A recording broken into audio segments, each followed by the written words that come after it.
Kita langsung saja saudara membuka Alkitab kita dan kita membaca kitab Mika pasal yang ke-6 ayat yang ke-8. Saya membacakan kepada kita, dengarkan baik-baik. Mika pasal 6 ayat 8. Hai manusia, tidak telah diberitahukan kepadamu apa yang baik dan apakah yang dituntut Tuhan daripadamu, selain berlaku adil, mencintai kesetiaan, dan hidup dengan rendah hati di hadapan Allahmu. Ya. Jadi saudaraku, inilah pokok renungan kita pada hari ini, yaitu hidup dengan rendah hati di hadapan Allah kita, Allah yang hidup, Allah yang sanggup melakukan segala perkara. Jadi ini juga adalah salah satu kunci keberhasilan kita sebagai umat Tuhan, anak-anak Tuhan, kalau kita hidup dengan rendah hati di hadapannya, ya. Dan juga merupakan salah satu penyebab kejatuhan dan kehancuran, ya, anak-anak Tuhan kalau tidak datang di hadapan Tuhan, kalau tidak mengikut Tuhan dengan rendah hati. Ya. Jadi rendah hati itu sangat perlu saudara, karena hanya kepada yang rendahlah yang mengalir, ya, sungai kehidupan, mengalir sungai berkat, bahkan semakin melimpah. Amin. Jadi kita baca di dalam Mazmur 101 ayat 5. Apa katanya saudaraku? Tolong dibaca. Mazmur 101 ayat 5. Orang yang sembunyi-sembunyi mengumpat temannya, dia akan kubinasakan. Orang yang sombong dan tinggi hati, aku tidak suka. Nah, lawan daripada rendah hati, sombong dan tinggi hati. Sehingga ya suka mengumpat, ya, mengata-ngatai, ya, menggunjingi, ya, temannya. Nah, itulah ciri-ciri orang sombong, orang yang tinggi hati. Nah, jadi saudaraku yang kasih, ya, sombong dan tinggi hati Tuhan tidak sukai. Amsal 16 ayat 18. Amsal 16 ayat 18. Kecongkakan mendahului kehancuran dan tinggi hati mendahului kejahatan. Kejatuhan. Ya, kejatuhan. Iya. Kecongkakan mendahului kehancuran dan tinggi hati kejatuhan. Nah, jadi kalau sudah mulai congkak, ya, ini awal dari kehancuran. Dan kalau sudah mulai tinggi hati, itu juga penyebab dari kejatuhan. Nah, Amsal 18 ayat 12. Amsal 18 ayat 12. Tinggi hati mendahului kehancuran, tetapi kerendahan hati mendahului kehormatan. Nah, jadi ada perlawanannya di sana. Ya. Tinggi hati mendahului kerendahan hati awal atau mendahului kehormatan, memberi kehormatan. Jadi maka rendah hati itu saudaraku perlu, bukan rendah diri, ya, rendah hati, ya, apalagi di hadapan Allah. Jadi kita bisa mengalami sesuatu pemulihan oleh karena Tuhan, oleh karena Allah, ya, untuk memulihkan kita, ya, kalau kita datang kepadanya dengan rendah hati.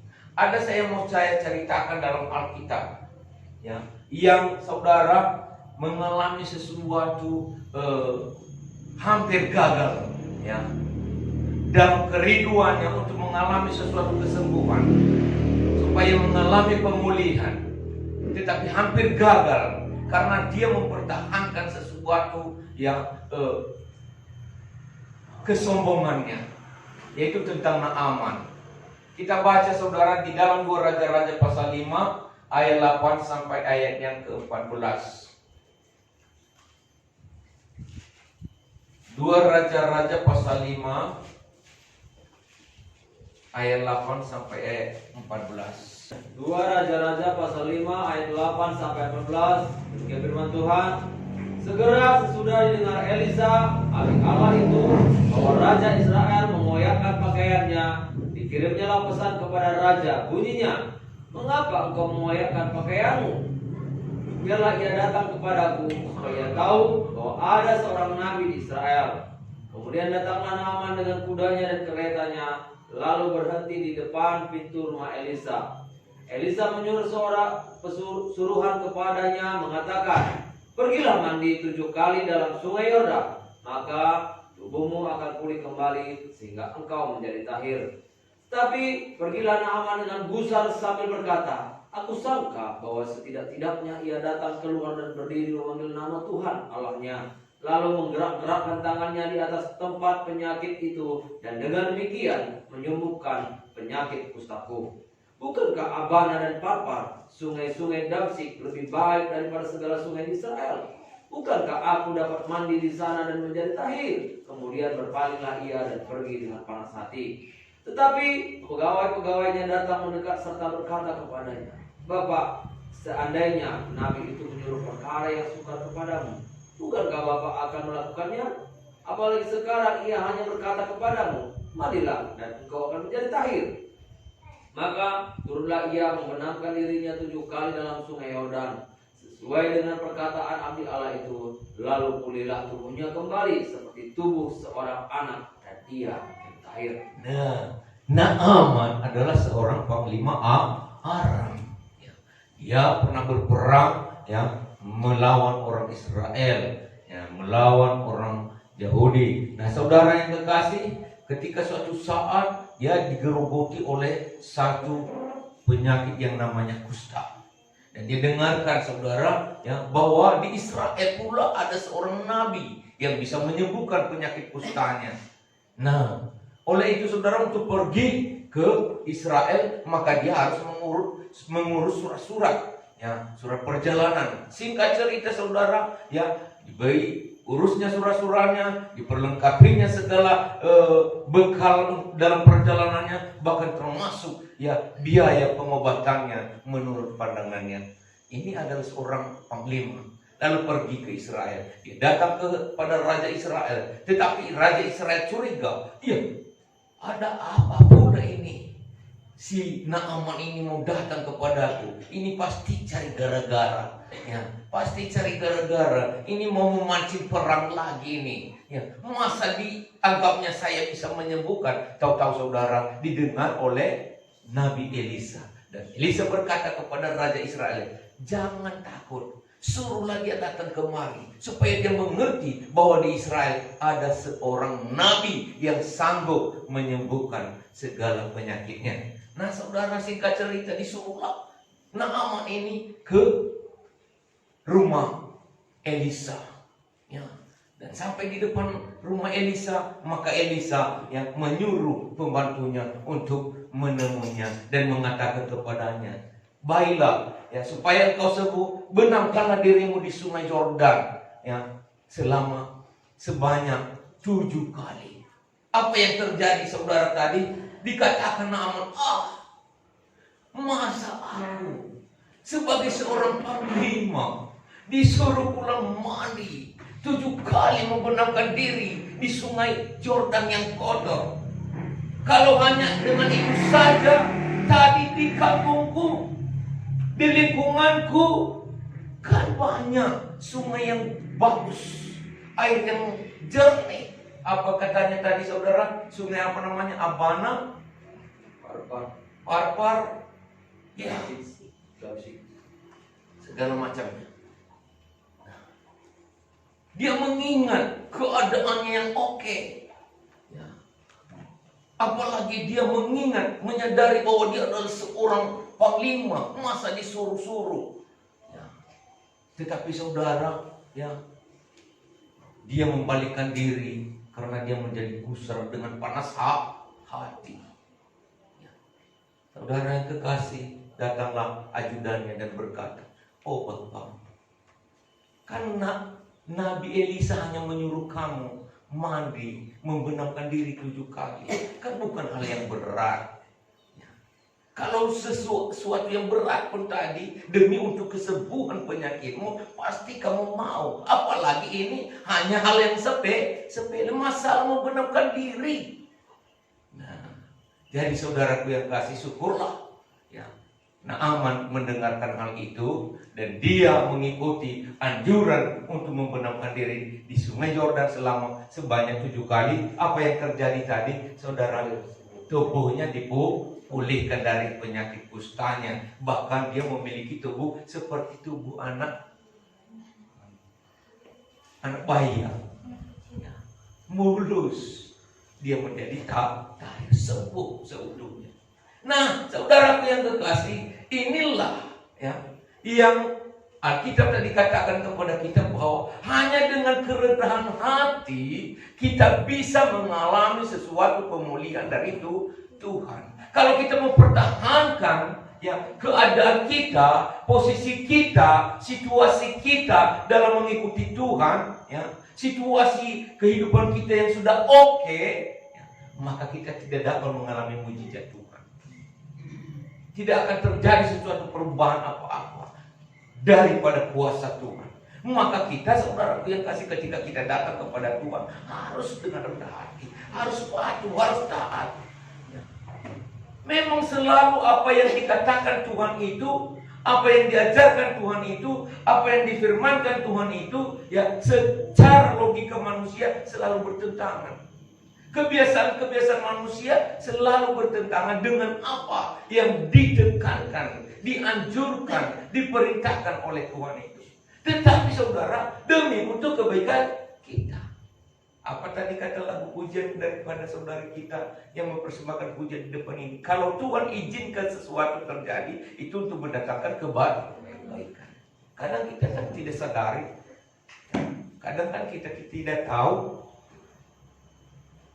Tuhan bisa pakai segala sesuatu untuk memulihkan keadaan kita. Yunus saja pun, saudaraku, supaya dia dipulihkan harus dikurung dulu dalam perut ikan hiu. Bayangkan ya. Diberikan gelombang, lalu saudaraku kapal oleng, lalu ketakutanlah semua awak kapal. Dicari-cari penyebabnya, kedapatan si Yunus karena tidak taat akan perintah Tuhan, mau melarikan diri dari ya perintah Tuhan. Tetapi Tuhan tidak mau menghukum si Yunus secara langsung. Kan bisa saja tadi disuruhnya ikan hiu untuk mengunyah si Yunus, tetapi tidak, karena dia punya rencana dalam kehidupan si Yunus.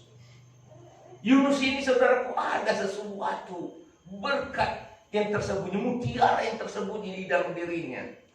Hanya saja si Yunus tidak memahami dan tidak mengerti siapa dirinya sebenarnya. Bahwa dia sebenarnya anak Tuhan untuk memberitakan firman Tuhan kepada orang Niniwe. Orang Niniwe yang penduduknya lebih daripada 3.000, yang tidak bisa membedakan tangan kanan dan tangan kiri, tidak bisa membedakan yang jahat dan yang baik.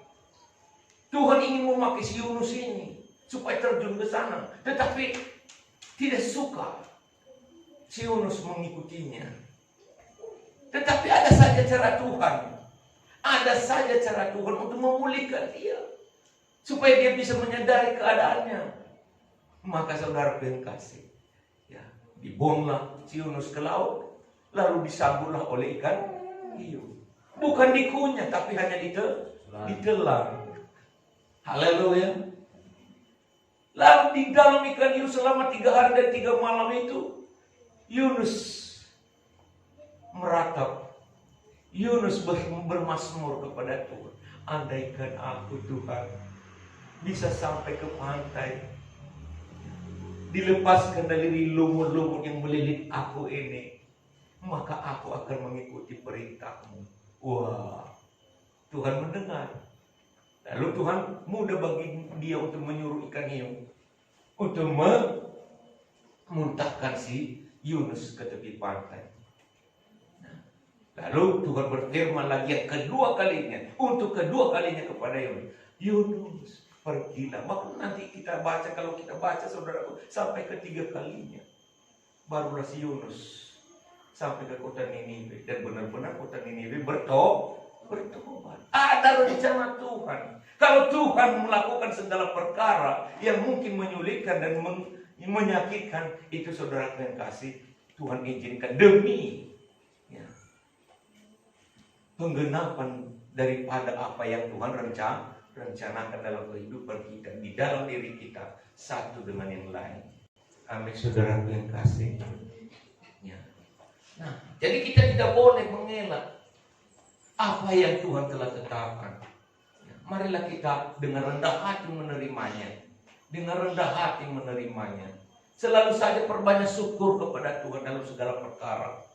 Bukan waktu kita senang, maka kita harus bersyukur. Waktu kita mengalami sesuatu tantangan kehidupan pun, bersyukurlah.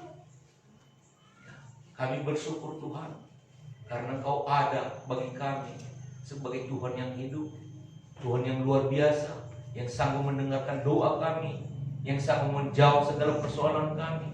Kami bersyukur Tuhan karena Engkau Tuhan yang selalu melihat keadaan kami, yang selalu peduli kepada kami, yang selalu mengerti akan segala bahasa air mata kami. Haleluya.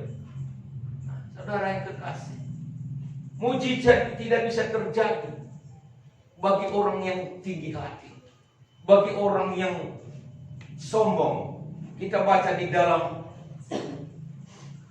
haleluya, Matius pasal 13 53 sampai 58. Matius pasal 13 ayat 53 sampai 58. Yesus ditolak di Nazaret. Yesus ditolak di Nazaret. Setelah Yesus selesai menceritakan perumpamaan-perumpamaan itu, ia pun pergi dari situ. Setibanya di tempat asalnya, Yesus mengajar orang-orang di situ di rumah ibadat mereka. Maka takjublah mereka dan berkata, dari mana diperolehnya hikmat itu dan kuasa untuk mengadakan mujizat-mujizat itu? Bukankah ia ini anak tukang kayu? Bukankah ibunya bernama Maria dan saudara-saudaranya Yakobus, Yusuf, Simon dan Yudas?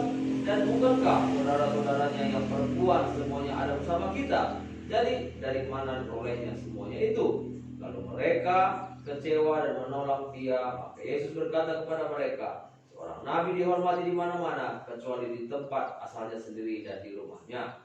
Dan karena ketidakpercayaan mereka, tidak banyak mujizat diadakannya di situ. Nah, karena ketidakpercayaan mereka, tidak banyak mujizat terjadi di situ, diadakannya di situ. Kenapa mujizat tidak bisa diadakan di situ? Karena di situ Yesus ditolak. Kenapa Yesus ditolak? Karena dia dianggap remeh. Ya. Mereka menganggap dia hanya anak tukang kayu. Jadi di mana pelayan pekerjaan Tuhan diremehkan, mujizat tidak bisa terjadi di situ. Maka sebagai anak-anak Tuhan, hargailah para pelayan Tuhan. Jangan lihat keadaannya.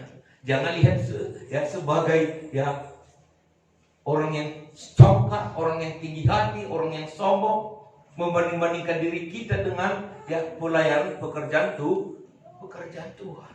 Mungkin pelayan itu hanya orang biasa, tetapi Tuhan bisa pakai. Haleluya. Mungkin hanya Amos sebagai tukang yang mengutip buah ara di hutan, Tuhan bisa pakai. Haleluya. Tuhan bisa pakai. Ya. Jadi saudaraku yang kekasih, orang-orang Yahudi menolak Yesus sehingga mujizat tidak terjadi di situ. Kenapa menolak? Karena mempertahankan ego mereka. Mereka menganggap bahwa mereka yang terhebat, yang memiliki segala-galanya. Yesus itu kan hanya orang Nazaret yang datang daripada daerah yang kecil, yang penduduknya tidak banyak. Nazaret itu kan tempat yang tidak begitu terkenal waktu itu, saudara.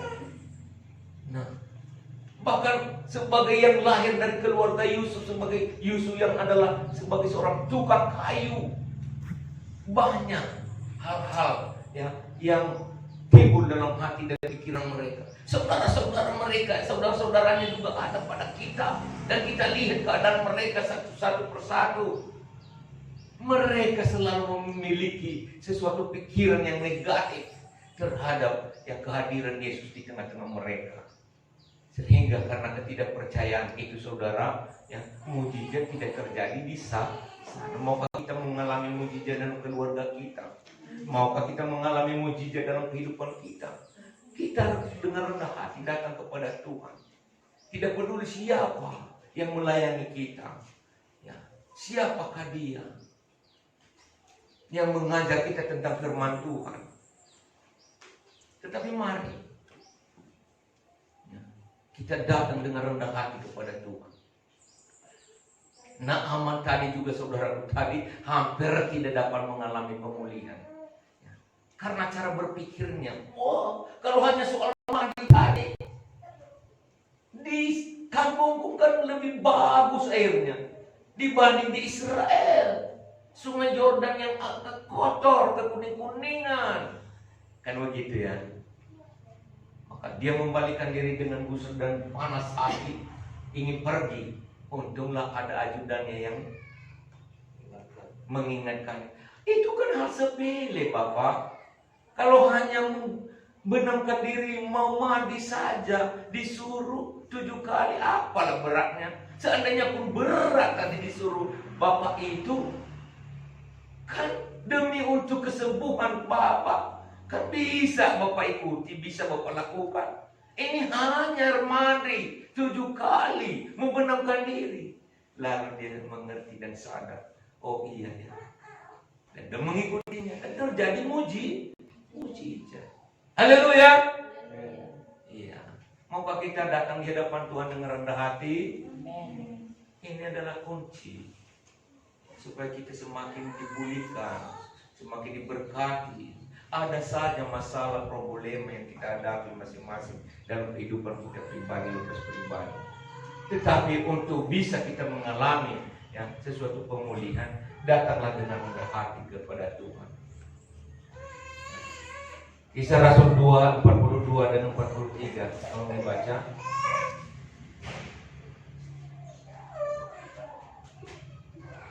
Kisah para Rasul 2 ayat 42 dan 43. Mereka bertekun dalam pengajaran rasul-rasul dan dalam persekutuan, dan mereka selalu berkumpul untuk memecahkan roti dan berdoa. Maka ketakutanlah mereka semua, sedang rasul-rasul itu mengadakan banyak mujizat dan tanda. Nah, jemaat-jemaat pertama itu adalah orang-orang yang tekun. Itulah sebabnya banyak terjadi mujizat. Kalau rasul-rasul mengajarkan firman Tuhan, mereka tekun, mereka selalu setia untuk berkumpul, berdoa bersama di satu tempat.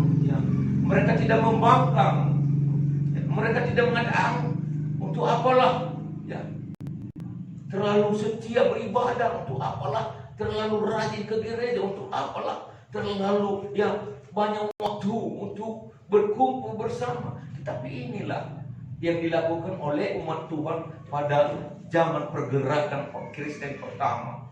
Maka banyak terjadi mujizat. Haleluya. Kisah Rasul 3 ayat 16. Kisah para Rasul 3 ayat 16. Dan karena kepercayaan dalam nama Yesus, maka nama itu telah menguatkan orang yang kamu lihat dan kamu kenal ini, dan kepercayaan itu telah memberi kesembuhan kepada orang ini di depan kamu semua. Nah, karena kepercayaan umat Tuhan, jemaat-jemaat yang hadir dalam pertemuan-pertemuan itu, sehingga setiap apa yang mereka doakan, setiap apa yang mereka serukan kepada Tuhan, mendatangkan mujizat, dan orang-orang yang sakit pun disembuhkan. Luar biasa. Orang-orang lain pun menjadi terheran-heran, dan bertambah jumlah jiwa-jiwa pun semakin terjadi. Itulah yang terjadi pada zaman pergerakan Kristen awal-awal pertama. Seandainya kita munculkan dalam diri kita seperti itu, saudara, kita menjadi jemaat yang datang kepada Tuhan dengan rendah hati, patuh, taat, setia, tekun, tulus dalam mengikut Tuhan tanpa yang alih-alih, tanpa memiliki sesuatu pikiran-pikiran duniawi, maka kita datang dengan rendah hati di hadapan Tuhan. mujizat itu saudaraku ya semakin hari ya semakin ya terjadi. Mujizat itu saudaraku yang kasih ya akan nyata untuk memulihkan pelayan pekerjaan Tuhan saudara yang tidak tidak sukar bagi Tuhan, mudah bagi Tuhan untuk memulihkan keadaan hidup kita, mudah bagi Tuhan, mudah bagi Tuhan. Itu bukan hanya sekedar gubahan pujian yang mengatakan tak ada yang mustahil bagimu Tuhan, dan memang benar itu tidak ada yang mustahil bagi Tuhan. Kita lihat saja saudara kasih, dunia ini tercipta dari yang tidak ada menjadi ada karena Dia Maha Kuasa. Jadi bukan hanya sekedar kita katakan Tuhan Engkau Maha Kuasa, memang benar Dia Maha Kuasa. Bagaimana kita bisa melihat bahwa Dia Maha Kuasa, Maha Sanggup, Maha Dahsyat? Lihat saja semua ini pohon-pohon, lihat saja semua alam yang indah ini. Siapa yang menciptakannya? Hanya oleh perkataannya. Jadilah terang, maka terang itu jadi. Jadilah tumbuh-tumbuhan, maka tumbuh-tumbuhan jadi. Dari yang tidak ada menjadi ada. Kalau saudara mau membuat kue, harus ada bahannya. Benar? Iya, harus ada bahannya. Kalau tidak ada bahannya, bagaimana saudara bisa membuatnya? Tetapi kalau Tuhan mau membuat segala sesuatu hanya oleh perkataan, hanya oleh karena firman-Nya. Jangan takut anakku, engkau pulihkan, terjadi pemulihan. Tidak perlu dicarikan ya obat-obat, bahan-bahan obat dulu saudara kasih. Kalau udah Tuhan mau bercampur tangan, yang mudah. Itulah maka kita harus datang kepada Tuhan dengan rendah hati. Karena Tuhan itu, bagi Tuhan tidak ada yang mustahil. Sekalipun saudaraku, saya lihat juga di dalam Alkitab ya, yang saya sangat kagumi dan salut memperhatikannya. Dan saya berdoa supaya saya sanggup seperti dia. Siapa dia saudaraku yang kasih? Ayub. Dalam keadaan terpuruk, dia alami sesuatu keadaan yang terpuruk dalam hidupnya. Dia adalah orang saleh. Dia orang yang suka berdoa. Tiba-tiba mengalami gelombang kehidupan. Dia diterpa oleh badai kehidupan. Anak-anaknya melayang nyawa mereka begitu saja saudara. Harta-hartanya saudara yang kasih ludes ya, hanya dengan sekejap saja. Tetapi saudara yang kasih mulut dan bibirnya dia jaga untuk tidak merendahkan Tuhan. Bahkan dia selalu katakan terpujilah Tuhan. Tuhan yang memberi, Tuhan yang mengambil. Lalu saudara yang kasih, kalau kita baca di dalam Ayub pasal 42 terakhir saudara yang kasih, maka Tuhan pulihkan dengan 2 kali lipat. Luar biasa. Kita tidak tahu bagaimana cara Tuhan memulihkan Ayub. Bahkan sampai istrinya pun saudaraku yang kasih mengatakan kepadanya, wah, tidak ada artinya mempertahankan, tidak ada gunanya mempertahankan kebenaran di hadapan Tuhan, kesalehan di hadapan Tuhan. Udahlah, kutuki saja Tuhan itu dan mati. Mati saja udah. Kau ini berbicara seperti orang gila. Tuhan telah memberikan kepada kita yang baik. Apa juga tidak mensyukuri apa yang datang kepada kita pada kesempatan ini yang ketika kita mengalami sesuatu yang terburuk. Nah, Tuhan yang memberi, Tuhan yang mengambil, terpujilah nama Tuhan. Dalam hal itu, Ayub tidak pernah yang mengucapkan kata-kata yang meremehkan atau merendahkan Tuhan dengan ucapan-ucapannya.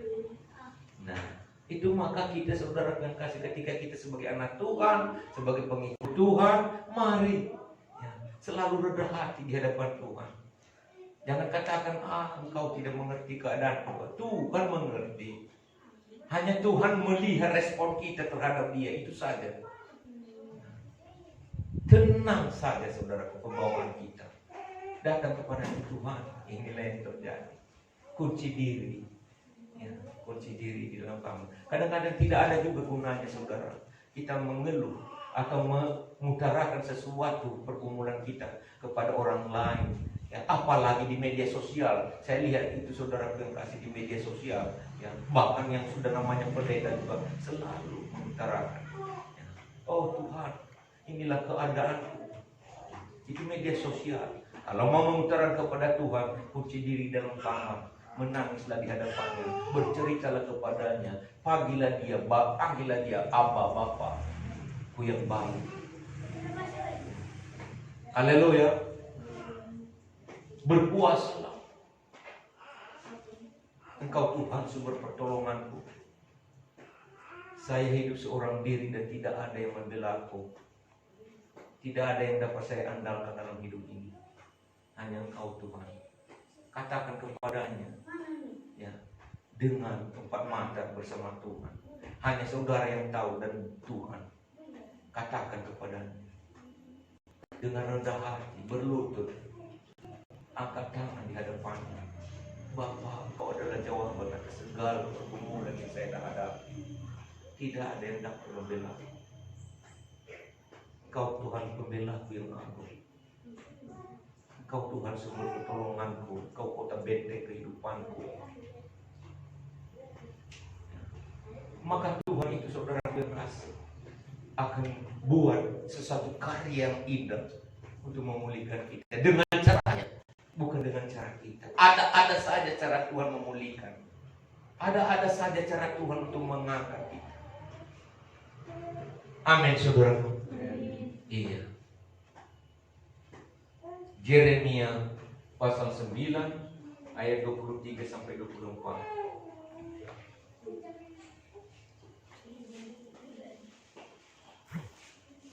Yeremia 9 ayat 23 dan 24.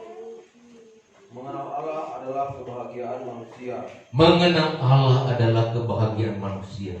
Beginilah firman Tuhan, janganlah orang bijaksana bermegah karena kebijaksanaannya.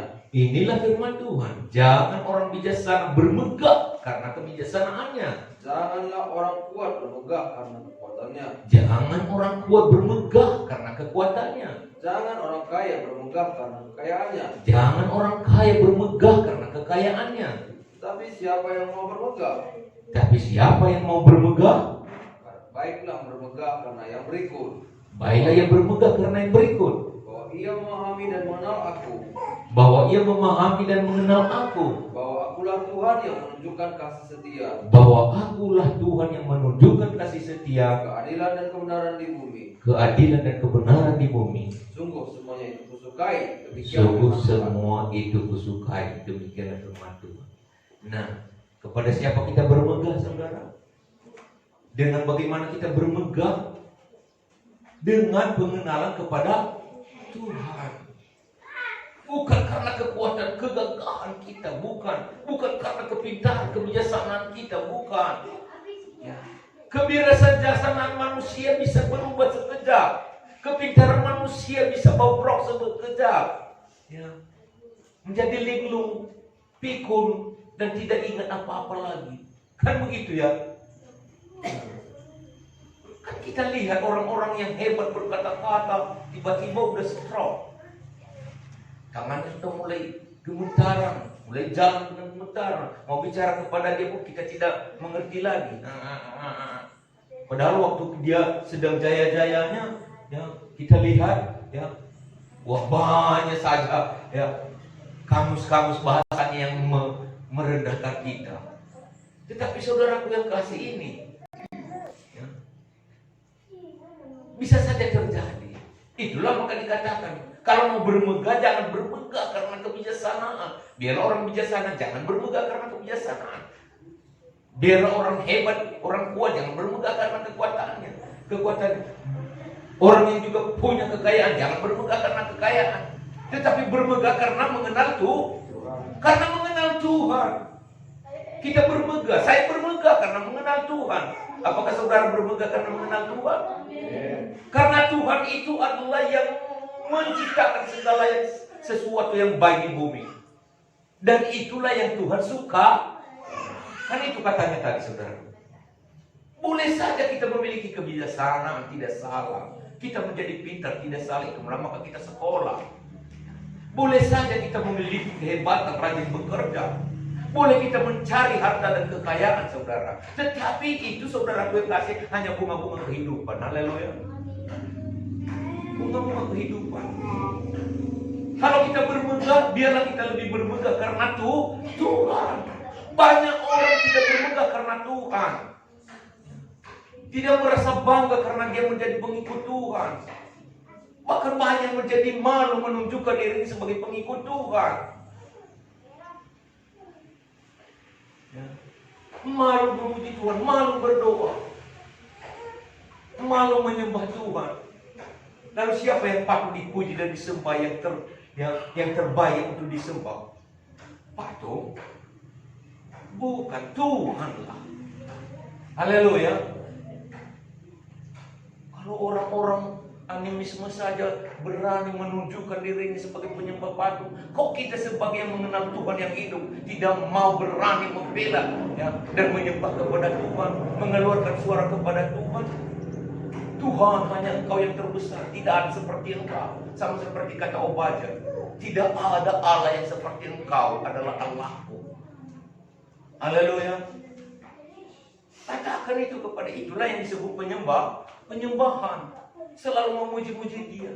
Itulah yang mau dicuri iblis daripada manusia. Kalau engkau menyembah aku, maka sepanjang apa yang engkau lihat akan kuberikan kepadamu. Apa kata Tuhan? Wah, hanya Tuhan saja yang patut dipuji dan disembah.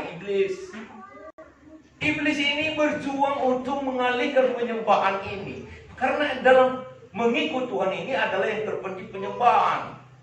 Maka dikatakan Tuhan Yesus bahwa pada akhir zaman nanti orang-orang yang menyembah Allah dalam roh dan kebenaran akan muncul. Dan inilah sudah zamannya. Di zaman anugerah saat ini, di zaman kita. Penyembah-penyembah yang benar itu adalah menyembah Allah dalam roh dan kebenaran. Banyak orang Kristen yang tidak menyadari, apalagi melakukan penyembahan ini. Waduh, marah, merasa malu, merasa segan, apalah semuanya itu. Udah ke gereja, mau usah bikin kata-kata penyembahan ini itu semua kepada Tuhan. Padahal itu yang terpenting. Karena Tuhan kan tidak bisa menyembah dirinya, maka diciptakan manusia untuk menyembah Dia. Haleluya. Jadi ini saudara yang kasih, jangan pernah lupa datang kepada Tuhan dengan rendah hati. Maka kita dipulihkan. Jangan kita seperti Nebukadnezar. Pernah dengar cerita Nebukadnezar? Wah, oleh karena kekuasaan tangan itulah maka tercipta semuanya ini.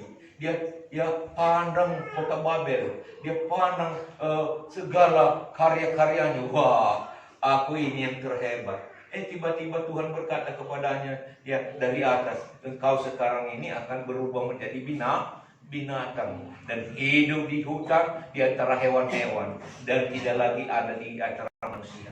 Dibaca saudara yang kasih di dalam Daniel pasal 4 28 sampai 37. Inti ceritanya seperti itu tadi. Lalu saudaraku yang kasih, setelah 7 masa barulah Nebukadnezar dipulihkan menjadi manusia biasa. Karena itu tadi, dia sombong, dia tinggi hati. Oleh karena aku maka bisa tercipta semua ini. Oleh karena aku maka ada semuanya ini. Bukan saudara. Tidak ada manusia yang bisa menciptakan segala sesuatu dalam dirinya kalau bukan Tuhan yang berkarya. Haleluya. Kita tidak tahu rambut kita jatuh 1 biji pada hari ini. Tapi Tuhan tahu. Satu rambut di kepalamu pun aku tahu.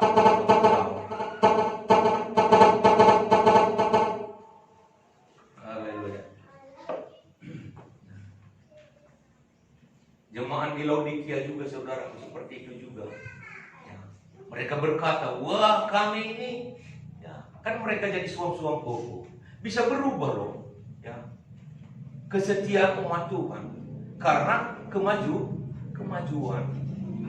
Tetapi biarlah kita maju. Saya katakan biar kita maju dalam ekonomi, dalam segala fasilitas kehidupan, dalam popularitas yang kita raih, Tetapi jangan pernah kita suam-suam di hadapan Tuhan. Tidak panas dan tidak dingin. Kalau sudah mau mengikut Tuhan, panas terus. Lalu Tuhan berkata kepada jemaat Laodikia, karena kau suam-suamku, hati-hatilah, kau akan kumuntahkan. Kau aja mau muntahkan Tuhan. Ailan yang nanti terbekena, saudara. Ya. Tidak bisa lagi diperbaiki, tidak bisa lagi diperbarui, tidak bisa lagi dibenahi. Sebab itu suatu anjurkan kepada belikanlah ya, baju yang bisa menutupi ketelanjanganmu. Ya. Haleluya. Apa maksudnya itu, saudara yang kasih? Perbaharui kehidupan. Ya, milikilah firman Tuhan, berlindung di dalam Tuhan. Hanya itu yang bisa memberikan kepada kita pertolongan. Jangan seperti jemaat Laodikia mengatakan, tak ada gunanya, tak ada artinya. Adilabo aku ngarman sa labo adilabo aku musahakan sa labo mane. Iya, itu memang pikiran manusia. Kan pikiran manusia seperti itu, saudara. Tetapi Tuhan tidak suka seperti itu. Dia harus selalu mengutamakan dia.